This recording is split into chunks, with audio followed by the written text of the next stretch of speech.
أعوذ بالله من الشيطان الرجيم. بسم الله الرحمن الرحيم.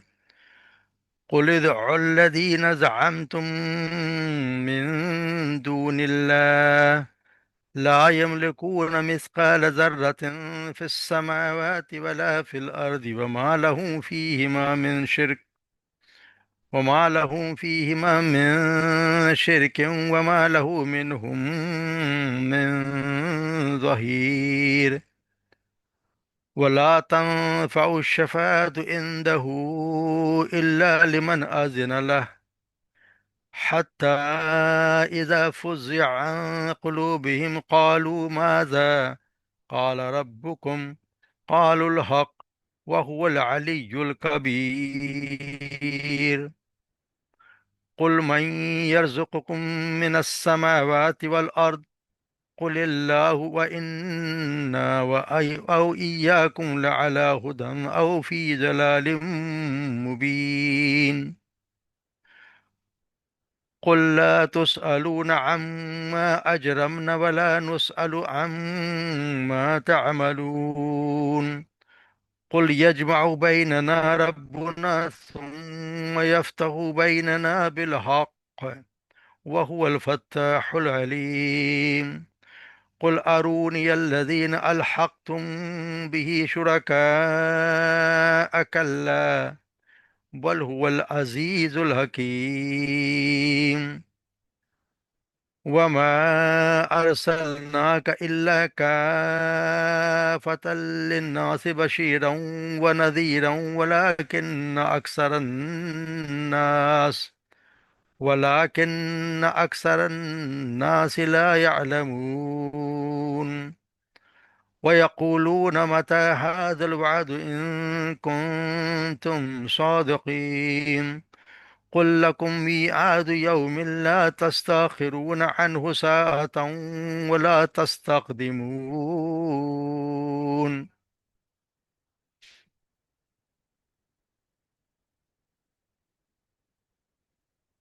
قل ادعوا الذين زعمتم کہہ دیجئے کہ پکارو تم انہیں، الذین انہیں زعمتم جو گمان کرتے ہو تم، من دون اللہ اللہ کے سوا، لا یملکون نہیں وہ اختیار رکھتے، یا وہ نہیں وہ مالک، مثقال ذرات ایک ذرہ برابر بھی کس چیز کے، فی السماوات ولا فی نہ آسمانوں میں نہ زمین میں، وما لہم اور نہیں ہے ان کے لیے، فیہما ان دونوں میں، من شرک کوئی حصہ، وما لہو اور نہیں ہے وہ لہو اس کے لیے، من ان میں سے، من ظہیر کوئی مددگار، ولا تنفع اور نہیں فائدہ دے گی، الشفاعت کوئی شفاعت، عندہ اس کے پاس، الا مگر، لمن اس کے لیے، اذن لہو جس کی وہ اجازت ہے، حتیٰ یہاں تک کہ اذا فزع جب کہ دور کر دی جائے گی، عن قلوبہم ان کے دلوں سے، ما قالوا ماذا پھر وہ یہ کہیں گے کہ ماذا کیا کیا کہا ہے، یعنی کیا بات ہوئی، قال ربکم ان کا کیا کہا تمہارے رب نے، قالوا الحق کو کہیں گے کہ حق، یعنی کہ سچ کہا ہے، وہو العلی الکبیر اور وہی ہے سب سے بلند اور بہت بڑا. قل من یرزقکم من السماوات والارض پوچھئے، من یرزقکم کون تمہیں رزق دیتا ہے، من السماوات والارض آسمانوں اور زمین سے، قل اللہ وہ کہیں گے اللہ، وَإِنَّا اور بے شک ہم، او ایاکم یا کہ تم، لعلی ہدن یقیناً ہے ہدایت پر، او فی ضلال مبین یا ہے واضح گمراہی پر. قل لا تسألون کہہ دیجئے کہ لا تسأل نہیں تم پوچھے جاؤ گے، عما اس کے بارے میں، اجرمنا جو ہم نے جرم کیا، ولا نسأل اور نہ ہی ہم پوچھے جائیں گے، عما اس کے بارے میں، تعملون جو تم کرتے ہو. قل یجمع بیننا ربنا کو کہہ دیجئے کہ جمع کرے گا، بیننا ہمارے درمیان، ہم سب کو جمع کرے گا، ربنا ہمارا رب، ثم یفتح پھر وہ فیصلہ کرے گا، بیننا بالحق ہمارے درمیان حق کے ساتھ، وہو الفتاح العلیم اور وہی ہے سب سے اچھا فیصلہ کرنے والا اور سب کچھ جاننے والا. قل ارونی کہہ دیجئے کہ ارونی مجھے دکھاؤ، الذین ان لوگوں کو، الذین ان لوگوں کو، الحق تم جنہوں تم نے ملا دیا ہے بھی اس کے ساتھ شرکا شریک کر کے، کلا ہرگز نہیں، بل هو اللہ العزیز الحکیم، بلکہ وہ تو اللہ ہے جو غالب ہے اور حکمت والا ہے۔ وما ارسلنا کو نہیں بھیجا ہم نے آپ کو، الا مگر کافۃ للناس، لوگوں کے لیے، تمام لوگوں کے لیے، بشیر و نذیرہ، بشارت دینے والا اور متنبع ڈرانے والا بنا کر، ولیکن نہ مگر اکثر، ولیکن اور لیکن اکثر الناس سے اکثر لوگ، لا یعلمون نہیں جانتے، ویقولون متی ھذا الوعد، اور وہ کہتے ہیں کہ کب آئے گی ھذا الوعد، جس سے کب وہ پورا ہوگا وعدہ، ان کن تم اگر ہو تم صادقین سچو سچے، قل لکم کہہ دیجئے کہ تمہارے لیے میعاد، ایک وعدہ ہے، یومن ایک دن کا، لا تستاخرون نہیں تم، تستاخرون عنہ الساعة اس سے ایک گھڑی نہ تم پیچھے رہ سکتے ہو، ولا تستقدمون اور نہ ہی ایک گھڑی تم آگے بڑھ سکو گے، وہ تو آگے ہی رہے گی۔ تو یہاں اللہ تبارک و تعالیٰ کی توحید کے بارے میں ہمیں بتایا جا رہا ہے کہ اللہ تبارک و تعالیٰ، جیسے ہم پہلے پڑھا ہے کہ قرآن اس کے شروع میں صورت کی ابتدا بات تو اسی بات سے ہوتی کہ آسمان و زمین میں جو کچھ بھی ہے اس کا مالک صرف اللہ تعالیٰ ہے، اور دنیا اور آخرت میں حمد کا سزاوار، حمد کیا یعنی کہ اسی کے وہی حقدار ہے۔ اسی کے ساتھ یہ بھی ذکر فرمایا کہ کفار آخرت کا انکار کرتے ہیں، جبکہ وہ ضرور آئے گی۔ اس کے بعد آخرت و ایمان رکھنے والوں اور ان کے منکروں کی مثالیں دی گئیں، اچھے اور برے کے انجام کی مثال کی، جیسے داؤد السلام اور سلیمان السلام، یعنی کہ وہ اچھے لوگ تھے تو ان کا ذکر فرمایا، اور قوم سبا کا ذکر بھی فرمایا دیا کہ جو ہماری بات کا انکار کرتے ہیں یا ہمارے ناشکرے ہوتے ہیں ان کا کیا حشر ہوتا ہے۔ تو آخر سے آخرت کے بیان کے بعد یہاں پھر سے اسی توحید کا بیان شروع ہو رہا ہے جس کا صورت میں آغاز ہوا تھا۔ تو یہاں یہ فرمان لا یملکون مثقال ذرہ، یعنی اللہ تبارک و تعالیٰ کہتے ہیں جسے چاہتا ہے، جیسے داؤد السلام اور سلیمان السلام کی طرح نواز دیتا ہے، اور جسے چاہتا ہے قوم سبا کی طرح برباد کر دیتا ہے، کیونکہ آسمان زمین کا ہر چیز کا مالک تو وہی ہے۔ تو اب تم یہ بتاؤ کہ ہر چیز کا مالک تو وہی ہے، جو اس کا شکر ادا کرتا ہے وہ اسے فتنوں اور نعمتوں سے نواز دیتا ہے۔ اب تم یہ بتاؤ کہ جن معبودوں کو تم پکارتے ہو ان میں سے کوئی ایسا کام کر سکتا ہے؟ اگر تمہیں کچھ شک ہے تو تم پھر ان کو پکار کر دیکھ لو، کیا وہ آڑے وقت میں کسی کے کوئی کام آ سکتے ہیں؟ تو یقیناً اس کا جواب بھی ان کا نفی میں ہی ہوگا، اس لیے کہ وہ تو پتھر کے بتوں کو پوجا کرتے تھے، یا آج کل جو کوئی پوجتا ہے تو وہ ان کو پوجتا ہے جو دفنا دیے گئے ہیں، جو مردہ ہے۔ تو کہا یہ جا رہا ہے کہ آسمان و زمین میں پائی جانے والی چیزوں میں سے ایک ذرہ کے بھی مالک نہیں ہے، نہ ان کی تخلیق اور ملکیت میں اللہ کے کسی بھی حیثیت میں شریک ہیں، اور نہ کوئی کائنات کے چلانے میں اللہ کو ان کی کسی مدد کی ضرورت ہے۔ اللہ تبارک و تعالیٰ تو اکیلے اکیلے سب کا ہر چیز کے مالک بھی اللہ ہی ہیں، اور ساری کبریا کو چلانے والے بھی وہی ہیں، اس کو کسی کی، نہ کسی وزیر کی، نہ مشیر کی، نہ کسی اور شریک کو کسی کی ضرورت ہے ہی نہیں۔ اللہ تبارک شریک ضرورت تو اس کو ہوتی ہے جو کوئی کمزور ہو، تو اللہ تبارک و تعالیٰ تو سبحان، ان میں تو کوئی کمزوری ہے ہی نہیں، انہیں کسی کی ضرورت ہے ہی نہیں، ومنہم من ذی، کوئی ان کا مددگار نہیں ہے۔ پھر یہاں فرمایا ولا تنفع الشفاعۃ، کسی کو شفاعت فائدہ نہیں دے گی، الا سوائے اس کے جس کے لیے وہ اجازت دے، یعنی یہ فرمایا ہی جا رہا ہے کہ کسی کی بات یہ، کسی کا مالک، خود کا مالک ہونا یا ملکیت میں شریک ہونا یا اللہ کا مددگار ہونا تو دور کی بات ہے، ساری کائنات میں کوئی ایسی کوئی ہستی ہے ہی نہیں، کوئی پائی نہیں جاتی جو اللہ تعالیٰ کے حضور کسی کے حق میں بطور خود سے سفارش کر سکے۔ تم لوگ یہ غلط فہمی میں پڑے ہوئے ہو کہ کچھ لوگ ایسے ایسے اللہ کے پیارے ہیں، جو اللہ کی کبریائی میں کچھ بندے ایسے زور آور ہیں کہ وہ اڑ کر بیٹھ جائیں گے تو اللہ کو صرف ان کی سفارش ماننی ہی پڑے گی۔ حالانکہ وہاں تو حال یہ ہے کہ ان کی اللہ کی اجازت کے بغیر تو کوئی زبان کھولنے کی ضرورت بھی نہیں کر سکتا، جس کو اجازت ملے گی صرف وہی کچھ عرض کرے گا، اور جس کے حق میں سفارش کرنے کی اجازت ملے گی اس کے حق میں صرف وہی بات کی جا سکے گی، کسی کو اپنی مرضی سے یا کسی کے حق میں اجازت ہی نہیں دی جائے گی۔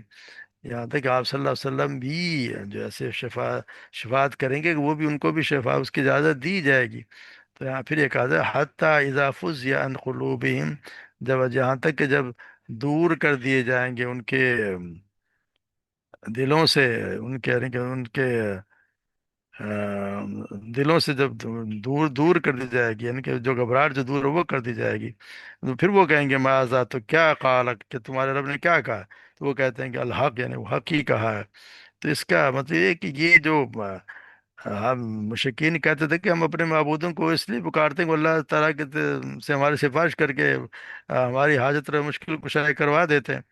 تو یہ اس کا رد ہے کہ اللہ تعالیٰ کے یہاں کسی کی سفارش کام نہیں آتی۔ ہاں، جسے وہ خود اجازت دے دے، جس کے اور جس کے حق میں اجازت دے دے، یہ دونوں باتیں شامل، جس کے لیے اجازت دے اور جس کے حق میں جس کے حق میں دے۔ یعنی ظاہر ہے کہ مشرک کو تو شفاعت کی ضرورت بھی نہ ہوگی، اجازت تو دور کی بات ہے، وہ تو کسی کے مشرک میں سفارش کی اجازت ہوگی، کیونکہ اس میں تو اللہ تبارک تعالیٰ نے جنت حرام کر دی ہے۔ صرف ایمان والوں کے حق میں سفارش ہوگی، مگر اللہ تعالیٰ کی اجازت کے بعد۔ فرشتے اور رسول بھی اجازت کے بغیر سفارش وہاں پہ نہیں کر سکیں گے۔ سفارش دور کی بات ہے، وہاں تو اجازت کے بغیر کوئی بات بھی نہیں کر سکے گا۔ ہاں، یہاں تک کہ آپ صلی اللہ علیہ وسلم بھی سفارش کے لیے جائیں گے تو سجدے میں گر پڑیں گے، لمبی مدت تک تسبیح اور تحمید کے بعد سر اٹھانے اور سفارش کرنے کی اجازت ملے گی تو سفارش کریں گے۔ تو پھر یہ بتایا جا رہا ہے کہ حتی اذا فزع قلوبہم، جب ان کی گھبراہٹ دور ہوگی، یعنی اس کا جواب یہ کہ جن ہستیوں کو اپنا سفارشی سمجھتے اور کہتے ہیں کہ اپنے زور یا دبدبے اللہ کا محبوب ہونے کی وجہ سے اپنی بات منوا لیتے ہیں، ان کی تو اوقات ہی کیا ہے ذات کے بغیر سفارش کی ضرورت کر سکیں؟ وہاں تو اللہ تعالیٰ کی عظمت اور اس کے جلال کے سامنے جو عرش مولا کے فرشتے ہیں، وہ اور ان کے نیچے آسمان دنیا تک جتنے بھی فرشتے ہیں جو برابر، ان کا تو کام ہی ہے کہ احکام الہی سنتے رہتے ہیں، ان کا حال یہ ہے کہ جب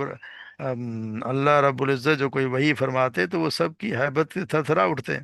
اور جب اللہ تعالیٰ اس کی ہیبت کو ان کے دلوں سے ہٹا لیتا ہے تو پھر ہر گروہ اپنے اس سے اوپر والے کو پوچھتا ہے کہ اللہ تعالیٰ نے کیا فرمایا؟ تو وہ کہتے ہیں قالوا الحق، وہ کہتے ہیں اللہ اس نے حق فرمایا، وہ العلی الکبیر، وہی ہے سب سے بلند سب سے بڑا ہے۔ چنانچہ پھر وہ فرشتے اپنے سے نیچے والے فرشتوں کو اس کی خبر دیتے ہیں، اسی طرح یہ خبر نیچے آ جاتی ہے۔ اور یہ جب اندازہ لگائیں کہ ان ملائکہ کی یہ حالت ہے تو جو وہی کے عادی بنا دیے گئے ہیں، تو مشرکین کسی اور سے کیا توقع رکھتے ہیں؟ صحیح بخاری کی تفسیر میں سیدنا ابو ہریرہ سے ایک حدیث روایت ہے کہ جب اللہ تبارک و تعالیٰ آسمان میں کسی کام کا فیصلہ کرتے ہیں تو فرشتے اس کے فرمان کے سامنے عاجزی اختیار کرتے ان پر اپنے پر پھڑ پھڑاتے ہیں، یعنی اللہ کا فرمان اسی طرح سنائی دیتا ہے جیسے وہ صاف چکنے پتھر پر زنجیر کی آواز ہو۔ تو جب ان کے دلوں سے گھبراہٹ دور ہو جاتے تو آپس میں پوچھتے ہیں تمہارے رب نے کیا فرمایا؟ تو وہ کہتے ہیں اس نے حق فرمایا اور وہی سب سے بلند اور بہت بڑا ہے۔ اس گفتگو کو وہ چوری سننے والے شیاطین بھی سن لیتے ہیں، جو شیاطین نیچے سے آسمانوں تک اوپر ایک دوسرے کے اوپر چڑھ کے وہ سننے کے لیے جاتے ہیں، تو اسے راوی کہتے ہیں کہ انہوں نے اپنے ہاتھ کی انگلیوں سے بتایا کہ اس طرح اوپر چڑھے ہوتے ہیں۔ تو وہ کوئی شیطان وہ بات سن لیتا ہے اور اپنے سے پھر نیچے والے شیطانوں کو بتا دیتا ہے۔ تو ہوتا یہ ہے کہ یا تو نیچے والے سے کوئی نہ کوئی چھوٹی بڑی بات پہنچ جاتی ہے، یا پھر بیچ میں ان کو ایک شعلہ آتا ہے اور ان کو بسم کر دیتا ہے۔ تو اگر کوئی پہنچانے والی بات ہوتی ہے تو پھر وہ جن جو ہے کسی جادوگر یا کاہن کو وہ پہنچا دیتا ہے، پھر وہ اس سے پہلے اور نیچے والے کو بات پہنچانا آگ تو پھر وہ پہنچا کے اگر کان تک پہنچا دے تو پھر وہ کان سب وہ جگہ ایک بات میں 100 باتیں ملا کے اس کو پھر آگے بیان کر دیتا ہے۔ اگر اس کی ایک بات سچ ہوتی ہے تو لوگ کہتے ہیں دیکھو جی فلاں وقت اس نے یہ بات کہی تھی اور وہ ٹھیک ہوگی تھی، حالانکہ وہ تو ایک بات اس کو وہاں سے ایک سنگن مل گئی تھی، وہ بھی پوری طرح شاید نہ ہو، مگر پھر وہ اس کی بات کو لوگ اس کو سچ سمجھنے لگ جاتے ہیں۔ تو یہاں پھر اللہ تبارک و تعالیٰ بتایا تھا حالت ان کی یہ ہونی ہے۔ یہاں ایک دوسرا مفہوم بھی لیا گیا ہے کہ اس کا یہ مطلب بھی ہو سکتا ہے کہ آخر جب وہ قیامت آئے گی اور ایک سفارش کرنے والا ہوگا جو سفارش کی ہوگی، وہ لوگ بے چینی سے اسی ڈرتے کانپتے ہوئے جواب کا منتظر کھڑے ہوں گے۔ آخر کار جب اوپر سے اجازت آ جاتی ہے تو پھر جو جب وہ سفارش کرنے والے کے چہرے سے وہ دوسرا شخص بھانپ لیتا ہے کہ معاملہ کچھ اطمینان بخش، تو اس کی پھر جان میں جان آتی ہے، اور وہ آگے بڑھ کر اس سے پوچھتا ہے کہ کیا جواب آیا؟ تو پھر وہ شافع جواب دیتا ہے کہ ٹھیک ہے، اجازت مل گئی ہے۔ تو اس بیان سے مطلب یہ ہے کہ اندازہ لگائے اتنے بڑے دربار اس شان کی، اس کی دربار کی تو شان یہ کہ اس کے متعلق کس خام خیالی میں تم پڑے ہوئے کہ وہاں کوئی اپنے زور سے تم کو بخشوا لے گا، کسی کا مجال ہوگی کہ وہاں بیٹھ جائے اور کہے کہ جی یہ تو میرا آدمی ہے اور یہ تو میرا دھوبی ہے تو اس کو بخشنا ہی پڑے گا۔ یہاں پہ ہمارے یہاں بڑے آتے ہیں کہ جی فلاں صاحب کا دھوبی ہے تو وہ تو کچھ بھی نہیں پتا پھر بھی بخش دیا جائے گا، بخشوا لیا جائے گا۔ تو یہ تو حالت اللہ تبارک و تعالیٰ سب پہ رحم فرمائے۔ ہاں، اس کی تو ہمیں